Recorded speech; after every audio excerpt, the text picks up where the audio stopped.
জুনাইদ আহমেদ পলককে বিদেশে যেতে দেয়নি বিমানবন্দর কর্তৃপক্ষ।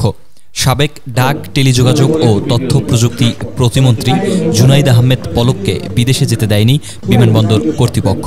বিমানবন্দর সূত্র জানায়, আজ মঙ্গলবার বেলা ৩টার দিকে পলক তার ব্যক্তিগত দুজন কর্মকর্তাকে নিয়ে ঢাকার হযরত শাহজালাল আন্তর্জাতিক বিমানবন্দরে যান।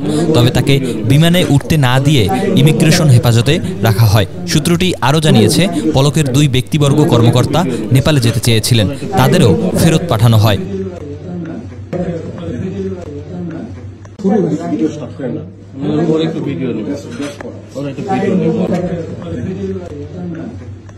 ভিডিও স্টপ করেন না, ওর একটু ভিডিও নেব, ওর একটু ভিডিও নেব,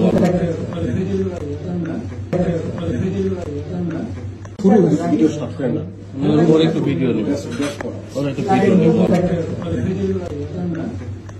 ভিডিও স্টপ করেন না, ওর একটু ভিডিও নেব, ওর একটু ভিডিও নেব।